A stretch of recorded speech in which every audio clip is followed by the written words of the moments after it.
Chegou aqui o nosso amigo, professor, doutor, pós-doutor, Pedro Serrano, um dos maiores juristas do Brasil. Eu gostaria de ouvi-lo sobre esse voto do Dino, começando aí a nossa conversa, se ele puder, porque eu acho que é um voto que entra para a história do Supremo Tribunal Federal. Pedro, estou exagerando?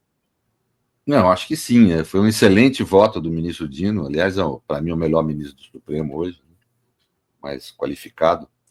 Mas eu gostei também, não sei se vocês gostaram, da Carmen Lúcia. Achei muito. Eles votaram muito bem, todos os ministros, né? Foram bem postos e tal. Não tinha outro jeito também, porque ontem a gente já observou na defesa que não havia uma carga da defesa contra a materialidade do delito, contra a existência do crime, né? Não tem como ir contra. A PF acabou, né? A PF fez uma investigação histórica mesmo. Acho que histórico para burro, Renato, essa investigação da PF. Eu não tenho notícia do outro lugar do mundo em que uma tentativa de golpe tão extensa quanto essa tenha sido tão bem apurada, sabe? Tão bem... Tanto que ontem a defesa, corretamente, excelentes advogados, tentaram desqualificar a delação do Cid, com isso dizer que desqualificar a denúncia e tal, mas não cola, porque na realidade não foi a delação do Cid nem que originou a investigação, nem ela que produziu provas. As provas que estão no inquérito, a maior parte foram obtidas pela própria investigação, por busca e apreensões, por mecanismos técnicos, científicos. Então, realmente, é um dia histórico para o país, feliz, porque pode até ser que condene esse fulano ou não, condene ou não Bolsonaro, a gente não sabe, tem que deixar o devido processo acontecer. Mas há um reconhecimento do sistema de justiça que houve uma tentativa de golpe de Estado empreendido por uma organização armada. Isso é muito importante, E que isso é um crime, né? Quer dizer, é a declaração de que isso é um crime. Então, numa história que nem a do Brasil, que a gente teve... O pessoal fala muito, Renato, da República ter sido proclamada por um golpe, mas esquecem que a própria Império também, né? Porque havia, na independência do Brasil, foi convocada uma constituinte, feita na base da democracia na época, né, censitária, a constituinte da Mandioca, né, que foi encerrada porque queria limitar os poderes de Dom Pedro I, aprovou um texto que limitava, o que seria até natural, né, de uma democracia parlamentarista, ou de uma monarquia, vamos dizer, constitucional. Dom Pedro não gostou, pegou os militares, cercou a Assembleia e encerrou a Assembleia e outorgou uma Constituição, de forma golpista, com os militares. Né? Então, na realidade, o próprio Império começou com golpe, né? Não é só a República. A gente sempre teve essa história no Brasil. E o Brasil, nesse momento que o mundo está, considerar formalmente um ato criminoso, uma tentativa de golpe dessa da extrema-direita, é um imenso avanço. É um fato histórico relevantíssimo. Professor, duas coisas me chamaram a atenção. Primeiro, que hoje, como o senhor disse, o Alexandre de Moraes, sempre que pôde, evitou a delação do Mauro e foi às provas colhidas pela Polícia Federal. Sempre que pôde, ele não falou na delação, falou, não, nós temos essas provas que foram colhidas independentemente do testemunho dado pelo Mauro Cid. Isso, ponto 1. Ponto 2, há 2 dias no Fórum Café, eu me perguntava, será que o Alexandre de Moraes vai ser didático, vai usar o telão? E eu achei muito bacana ele usar o telão didaticamente, obviamente com o objetivo de atingir a opinião pública. Eu queria que o senhor desse a sua opinião sobre esses 2 pontos, por favor. Eu acho que usar o telão é um recurso argumentativo hoje em dia que se pode fazer, não tem nada de... Né? Eu tenho uma crítica que não é a esse julgamento, só para deixar claro, é a todos os julgamentos penais no Brasil filmados pela televisão. Acho que julgamento penal, acho que em todas as democracias não é permitido essa intensidade de divulgação. Não sei se você lembra, até em Hollywood, quando vai ter os filmes, parece, em vez da imprensa fotografando os jurados, está lá o sujeito desenhando os jurados, desenhando o réu, porque você não pode nem fotografar. Porque isso não é à toa, é porque o processo civilizatório desde o início da modernidade mostra que se você vacilar na relação com a opinião pública, o julgamento vira uma chacina, né? Vira uma... Então, eu acho que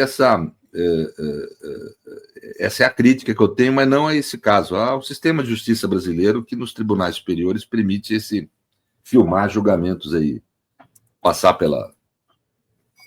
publicamente os julgamentos penais. Eu acho isso um equívoco, né? Mas, assim, de resto, acho que o juiz usar de demonstrações, de filmes, isso é uma forma de demonstrar a prova de que a denúncia tem justa causa, tem um sentido técnico isso. Porque a denúncia poderia ser rejeitada se ela não tivesse justa causa, ou seja, o mínimo de materialidade na prática delitiva. E o que ele fez foi demonstrar que há, aliás, abundância de materialidade nessa prática delitiva. Então, ele fez essa demonstração. Então, não é só é algo absoluto. E uma grande quantidade das provas, em relação, pelo menos, aos executantes do golpe, ela se dá por filmes mesmo, por manifestações na internet, etc. Então, você tem que resgatar esse tipo de prova, assim. Então, o ministro nada mais fez do que demonstrar ali a justa causa da denúncia e a razão pela qual ele acolheu essa denúncia. Então, ele fundamentou a adesão dele, é uma forma de fundamentar muito adequada, a meu ver, muito correta, né? Agora, esse vídeo que ele passou no telão... Isso é outra observação que eu queria fazer. Muito correta a postura dele também, de não ficar falando da delação do Cid. Para mim, essa delação aí é a maior furada. Se tem uma coisa que foi errada na investigação, foi ter feito essa delação. Esse cara tinha que estar como réu, respondendo pelo crime. Que prova ele apresentou? O que esse sujeito deu de tanta contribuição assim? Eu não vi, francamente. Então, acho que só criou problema. Só deu pano para bode. Né? Quer dizer, então, eu, inclusive, naquela vez que ele falou aquelas coisas da delação, eu teria cancelado a delação dele, põe ele como réu, ele que responda pelos crimes que cometeu. Ué. Essa mania que deu na polícia do Estado brasileiro de ficar apelando para delação em qualquer situação, não. Quando você tem prova abundante, como esse caso, não precisa apelar para nada. Não precisa apelar para nada. Você não precisa ter delação. Tem que botar todo mundo como réu, ainda mais num crime dessa natureza, e pôr na cadeia. Não tem discussão, né? Quer dizer, depois devido processo, se for considerado culpado. Eu não estou aqui dizendo que essas pessoas que estão como réus aí vão para a cadeia, pelo amor de Deus. Tem que ter o julgamento devido processo legal. Isso vai começar agora. Essa decisão de hoje não é uma decisão que termina o processo, é uma decisão que começa o processo. Sobre esse vídeo do Alexandre de Moraes, nem tinha terminado a sessão, já tinha Dallagnol, aquela Raquel Landim fez uma matéria dizendo que os advogados estavam criticando o uso do vídeo porque eles não estariam nos autos. Aí, no final, até o Alexandre de Moraes queria responder a essas milícias digitais sobre o vídeo que o juiz tem direito a utilizar fatos de notório conhecimento. De notória publicidade, notoriamente. Eu queria que você explicasse, não tem o menor sentido essa argumentação, essa acusação dos... Não, eles estão querendo o seguinte, é que o golpe é um crime muito difícil de apurar. E ele é uma figura nova no mundo do direito. Né? Por exemplo, você não pode considerar a conduta de cada um, você tem que individualizar e verificar qual o peso que ela teve no crime cometido. Mas você não pode considerar, para efeito penal, a conduta autônoma ali. Porque o golpe é sempre um empreendimento coletivo. O sujeito que teve uma participação consciente numa conduta que foi uma das etapas do golpe tem que ser condenado por todo o crime, e não por uma parte. Quer dizer, a mulher foi lá e participou, foi lá e financiou, etc. Mas só financiei. Tudo bem, mas você financiou sabendo que era uma atitude golpista, um crime contra a democracia. Você tem que responder pelo crime que todo mundo executou. Como bem falou o ministro Dino, senão não haveria mandante de homicídio, né? Quer dizer, então as pessoas... faz parte da estratégia da defesa, é adequado que seja isso, mas não se pode confundir individualização da conduta com autonomia da conduta num crime que é um empreendimento, né? Isso são coisas muito diferentes, né? Você tem que individualizar a conduta para mostrar que o sujeito participou do crime. Não individualizar a conduta de forma a julgá-lo de forma separada dos outros. Não. Ele participou do crime que os outros executaram. Então, ele tem que ser condenado por esse crime que ele participou, e não pela conduta estrita dele. Certo. Mas o uso de outros elementos que não estão nos autos não tem nada a ver, né? Não, depende do elemento. Você não pode usar elementos que não estão nos autos quando é determinado tipo de prova. Agora, fatos públicos e notórios, é óbvio que você usa, é comum usar na justiça. Eu não preciso ficar botando nos autos o que a televisão do Brasil, que a NET do Brasil, que todo mundo viu. Quer dizer, isso é um fato público e notório. Quando o fato é público e notório, ele nem demanda ser provado, ele é público e notório. Né? Então, não tem... É isso. O que você achou do voto do Fux, Pedro? Isso que eu ia perguntar. Achei um voto, não foi o voto que mais se destacou ali, né? Eu até para ser franco, no caminho ali, eu divirjo até de certas questões teóricas dele. Decisão judicial não é sentimento de quem decide. O Lênio tem uma obra sobre isso, né? Decisão judicial é aplicar a lei, quer dizer. Bate um coração, por baixo desta toga bate um coração. Eu fiquei pensando no Vando quando eu vi isso. Assim, pareceu... O Lênio tem um ótimo livro sobre isso, que ele mostra como que as provas no processo, o processo em si, né, ele não é produto do sentimento ou da percepção subjetiva do juiz, pessoal dele, íntima, né? Não pode ser, porque senão isso seria um baita autoritarismo judicial. Para que adianta você ter lei e constituição se o juiz faz o que quer, o que ele sentir na hora de aplicar a lei, né? Então é evidente que não é por aí, né? Os textos que ele citou são pré-evolução dos direitos, muito antigos. Então, isso... Mas tem essa coisa, assim, ela vai se passando de tempos em tempos, né? Alguns verbetes no mundo do jurídico que não tem sentido. Sentença vem de sentir, e tá aí. Mas não quer dizer que na hora que você vai decidir, você pode ser pelo teu sentimento. Você não aprecia tem uma frase, dizer ótimo, que o juiz não aprecia as provas segundo a sua consciência, como as pessoas falam. Ele aprecia as provas segundo o que a lei determina, que as provas devem ser apreciadas, né?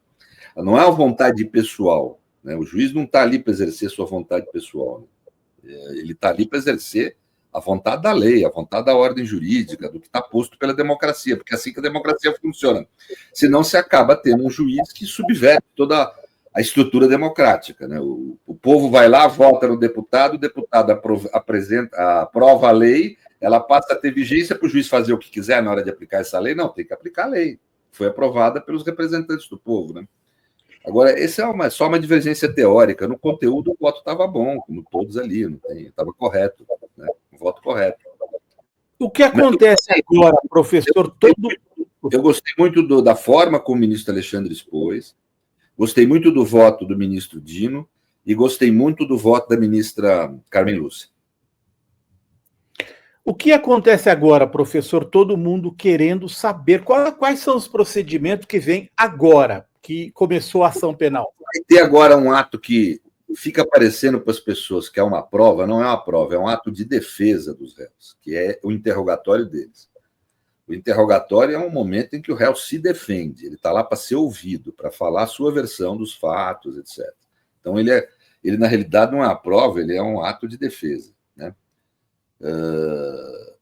Aí vai ter toda a tramitação, eles vão lá ouvir as testemunhas, acho que são 8, se a memória não me falha, para cada réu, mais ou menos. Então, vão ouvir as testemunhas, deve ter prova documental, não me lembro. Vai ter uma sequência de instrução probatória aí. E no final do processo, cada acusação apresenta alegações finais, depois disso a defesa apresenta alegações finais e vai para decidir lá na turma, né? O relator apresenta o relatório dele, tem sustentação oral, como vocês viram hoje, tem sustentação oral depois dos votos. Quer dizer, vai ter essa tramitação agora. O pessoal fica querendo apostar quanto tempo dura. Tenho certeza que vai vir essa pergunta aí, mas quanto tempo vai durar? Mas ninguém sabe. A gente fica chutando, que é porque é tanta pressão para a gente dizer isso, que a gente chuta, mas ninguém sabe direito, porque vai saber os incidentes que ocorrem no processo, que a demora para ouvir as testemunhas, né? Elas não são ouvidas pelos ministros, são ouvidas por juízes auxiliares, mas mesmo assim é demorado. Isso, às vezes pode demorar mais, menos, não tem como saber com certeza. Não. O processo brasileiro ele não é de condução das partes, ele é sempre de condução oficial, por isso mesmo ele é imprevisível sempre do quanto tempo vai demorar. Aí você chuta. Então, por exemplo, mas vai terminar até julho, vai terminar até dezembro, vai terminar ano que vem. É difícil saber, né? Eu acho que vai durar até começo do ano que vem, mas não sei. Não sei. O Cacai esteve aqui e falou entre junho e julho. Ah, não, acho que isso aí o Cacai deu uma viajada, porque como é que vai fazer para ouvir todo mundo até lá? E, bem, ele conhece mais de processo penal que eu, muito mais que eu, então ele deve saber o que está falando. Isso eu espero que seja junho e julho, né? Vamos ver. O pessoal perguntando, de fato, o Rovai foi catarata, né, Rovai?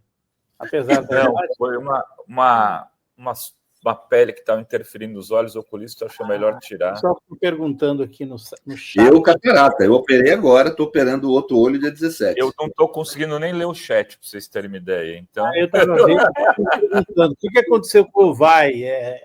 Eu operei catarata agora, Rovai. Operei faz umas 2 eu estou perto, eu vou fazer outros exames aí, talvez tenha que operar. E vou operar o outro olho. O outro olho está com catarata. O outro olho dia 17 agora. Vai envelhecendo, velho. Não tem, o trem vai caindo de todo lado. Não tem.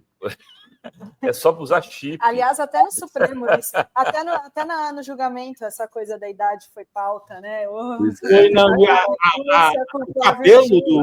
cabelo do Fux também. Vocês viram como cresceu o cabelo do Fux? Parecia bonito, né? Guaxinim. Parecia um guaxinim, disseram aqui no chat. Eu não entendi esse crescimento todo do cabelo dele. Segundo a Yara, quer dizer que não é peruca. É peruca ou é... Eu acho que é peruca, velho. Mas não, acho que não. Não, você deve ter feito aqueles implantes, não é isso que faz hoje em dia? Mas será que não é peruca, não, no caso dele? Ou passou aquele remédio. Eu tenho passado para tentar evitar perder. Como é o nome do? Eu sei, minoxidil. Eu pego. Olha a inveja que dá, Rovai, a cabeleira do Pedro Serrano. Não dá inveja dessa cabeleira? Mas eu tenho o cabelo mesmo, meu pai também tinha, mas eu estou passando minoxidil para evitar aqui. Porque você vê minhas fotos mais novo, o cabelo era mais cheio, mais arrumado, e foi ficar afinando, assim, foi Segundo o André aqui do chat, Pedro, são 18 guaxinins, pérolas de guaxinins na cabeça do... Coitado desses ministros que eles têm que ouvir. Pedro, o que você achou ontem das sustentações orais dos advogados? Eles muito eficientes. São advogados brilhantes, né? Você tem alguns dos melhores advogados do país ali, né? Então foram muito bem feitas, todas elas, né? Elegantes e muito bem feitas, assim. E estão indo para onde eles têm que ir, que é onde eles talvez consigam a inocência dos seus clientes, que é demonstrar, primeiro, alegar questões de nulidade, isso é sempre pesado, sempre forte, né? E outra, negar a autoria, né? Eu acho que ali negar a materialidade, eles não forçaram muito, está difícil, porque aquele monte de prova que a PF arrumou fica difícil. Agora, a autoria é totalmente possível de negar. Não participei, não tive nada a ver, desisti antes, não sei o que. Tem 1000 argumentos que podem ser usados, vamos ver o que vai virar. E depende muito dos depoimentos, das provas que vão ser reproduzidas em juízo agora, né? Por isso que é muito cedo para falar quem que vai ser condenado ou não ali. O que dá para comemorar, que eu acho muito importante, é que houve um reconhecimento judicial do crime de golpe, né? Do crime de tentativa de golpe. Isso é o mais importante. É mais importante que condenar Bolsonaro, mais importante que essas questões todas aí. Acho que é muito relevante. Agora, quem é que vai ser condenado ali, vamos ver. Tem que ter paciência um pouco. Não dá para ter ansiedade nessa coisa. Pedro, é uma coisa meio maluca, né? Para usar um termo mais popular, né? Se você tem uma tentativa de golpe, todos os advogados, de alguma maneira, acabam alinhados nessa tese. Advogados, não estou falando do juiz. Nem do juiz, né? Uhum. Advogados. Você tem que encontrar os golpistas. Não, mas é que você já está encontrando, você já tem gente condenada por ter executado. Indícios, né? E agora, nesses aí, você vai ter que demonstrar a participação de cada um. Às vezes você não consegue, viu, Renato? Você até sabe que o cara participou do rolo, mas você não tem como demonstrar a participação dele. Aí você não consegue demonstrar a participação de forma intensa, de forma adequada, não tem jeito, tem que inocentar por falta de prova mesmo, de autoria. Isso a gente não sabe, eu estou falando que não sabe porque não sabe mesmo, tem que deixar rodar o processo, porque senão é uma falta de civilidade. Garantido o direito de defesa. E a defesa agora vai participar de tudo, impugnar tudo, vai ser ouvida em tudo, e no final vai falar sobre o mérito. É importante ouvir a defesa, eles podem trazer argumentos importantes, e podem efetivamente demonstrar que não há prova da participação do seu cliente no crime. Aí micou, não tem que condenar mesmo, não. Né? Porque as razões que orientam uma decisão judicial não podem ser razões de disputa de poder, tem que ser razões de justiça, né? Razões de direito. Então, é isso, tem que esperar um pouco aí, tem que ter um pouco de paciência. A turma fica meio na pilha, quer botar logo. A gente quer. É que eu preciso de uma manchete. Pedro Serrano diz que Bolsonaro será preso. Mas isso que eu não mereço. Professor, o senhor conhece algum outro caso de tentativa de golpe que tenha uma investigação tão ampla no planeta, no mundo? Não, na Alemanha, eu conheço bem, não tenho como pesquisar o mundo inteiro, mas pesquisei muito o assunto, estudo há muitos anos.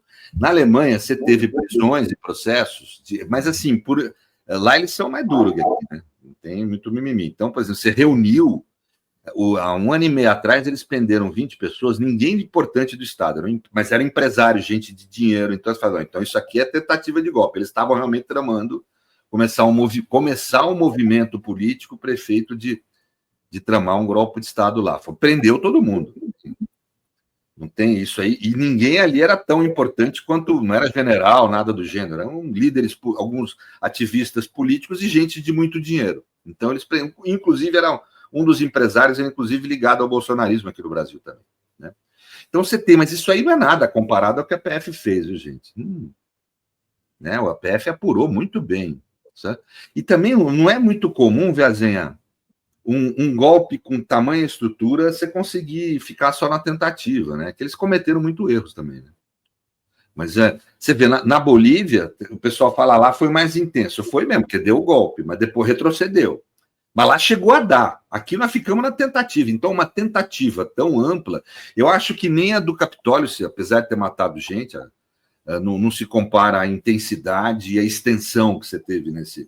E principalmente você não teve lá uma investigação como teve aqui, que se demonstra toda a extensão e toda a participação, né? Não digo toda, tem gente do agronegócio que precisa ser investigada, tem gente ainda que precisaria rodar aí. Mas vamos dizer, mas você tem o núcleo, aliás, péssimo nome, né? Núcleo crucial, né? O núcleo crucial, nós chamamos de crucial, né? Vamos nome. E os outros principais núcleos, o pessoal tá todo assim, com muita prova contra si, né? A maioria das pessoas ali. Não sei se todas, assim, é difícil discernir se todas têm provas de autoria ali. Eu acho que esse povo vai ter um trabalho. Os advogados deles vão ter trabalho, tem que ser bem remunerado. Viu? Eles têm excelentes advogados. O Bolsonaro tem 2 dos melhores do país, o Celso Vilardi, né? E o Paulo Cunha Bueno, quer dizer, que são excelentes advogados criminalistas, da melhor qualidade que você tem no país. Então, assessorado bem, ele está. Né? É que eu não sei se o cliente é fácil, é outro problema. Mas, assim, mas o assessorado, assim, gente boa, ele tem. Então, pode ser que os advogados consigam, no final, demonstrar que não há prova da participação dele, tem que inocentar, não tem outro jeito. Né? E, Pedro, o que você achou da estratégia de levar o Bolsonaro para assistir à sessão ontem? Correta. O direito dele, né? Ele tem direito de assistir o que está sendo falado em relação a ele, do julgamento. Eu levaria também, se fosse advogado dele.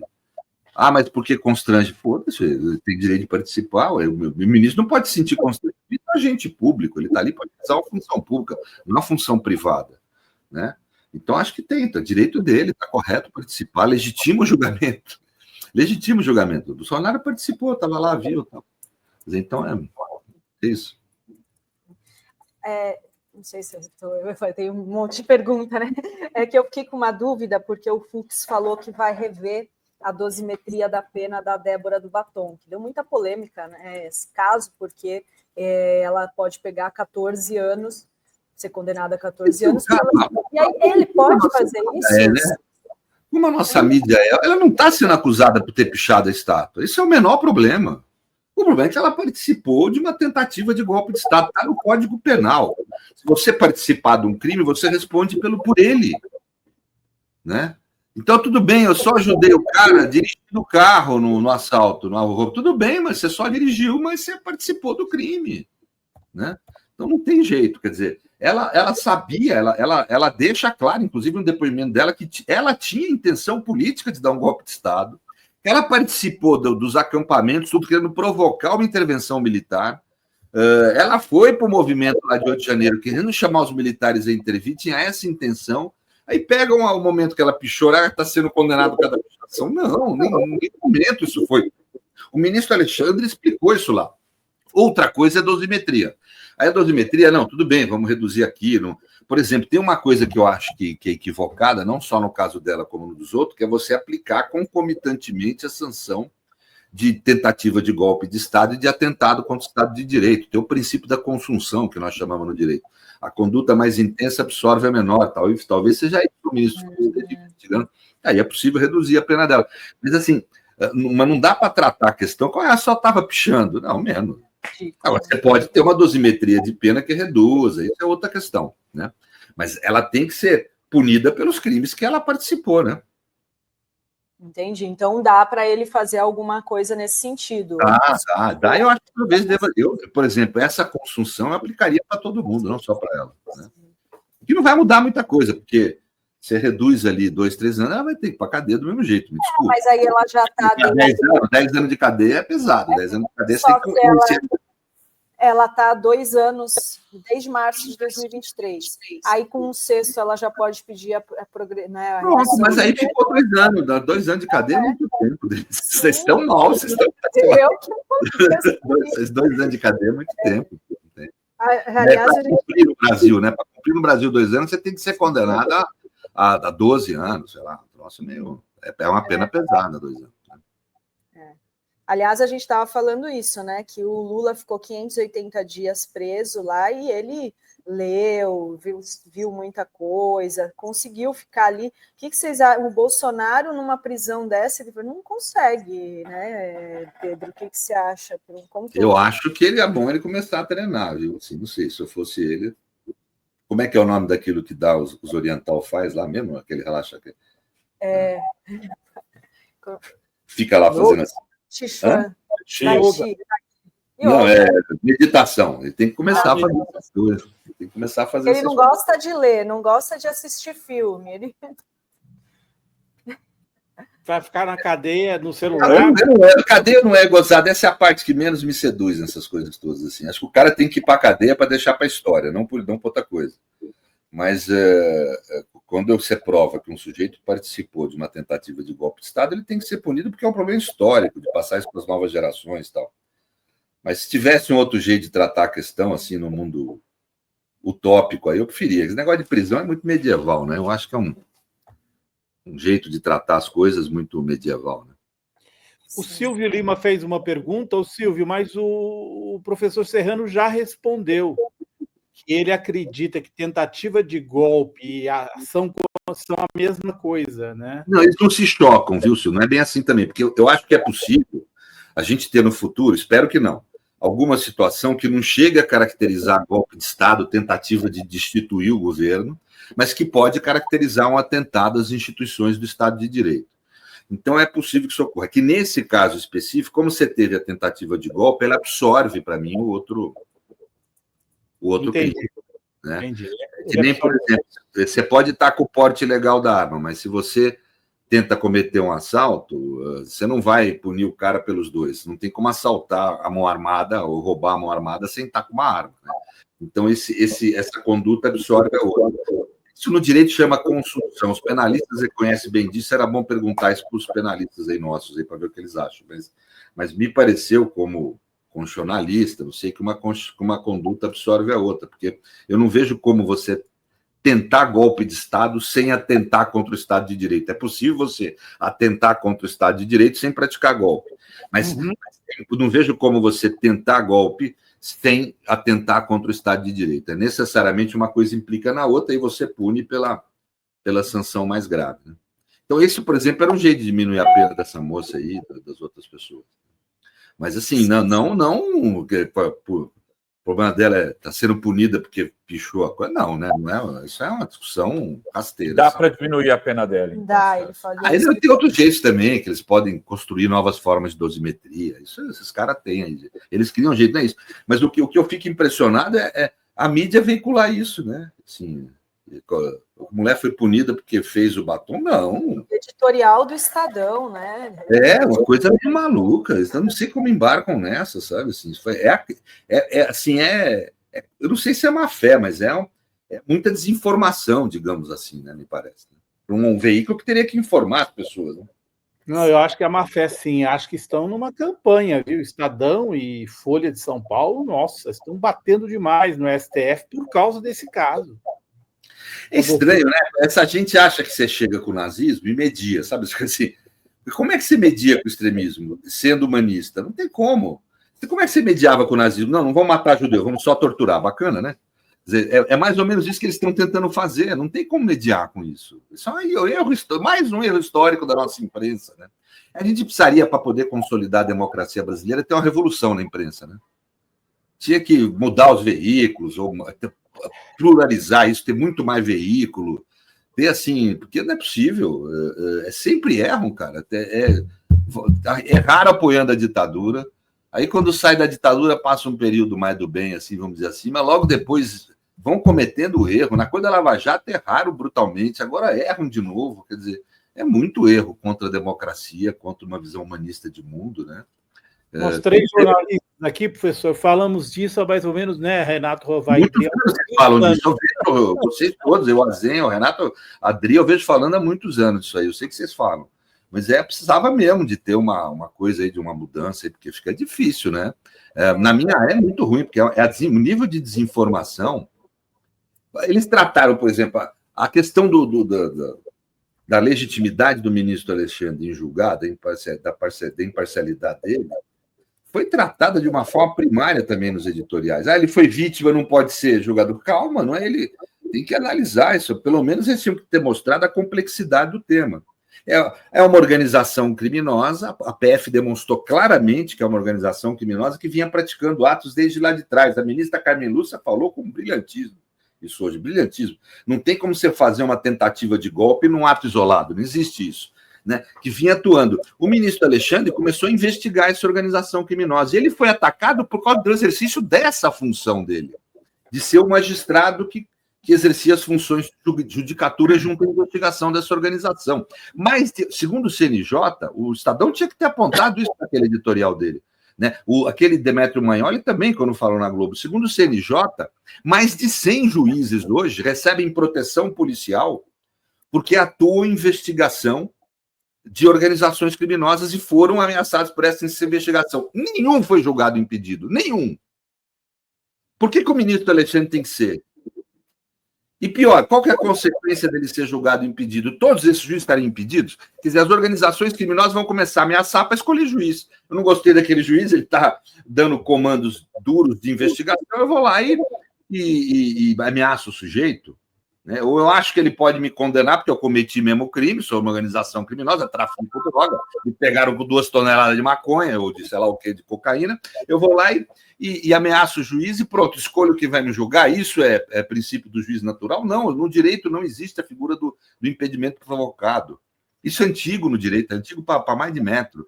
Então, eles trataram essas questões com uma simplificação absolutamente inadequada para quem tem o dever de informar a população. Então, eu olho assim como sujeito da área do direito, eu fico absurdizado com isso. Assim, eu falo, cacete, e a Folha soltou editorial sobre isso, o Estadão também. Eu falei, não, eles estão mal informados. O Demétrio Magnoli, que não é da área, fala com uma né? É óbvio que não pode. Óbvio aonde, né? Aonde? Quando você trata de crimes de organização criminosa, como você tem hoje em dia, não é óbvio assim, não.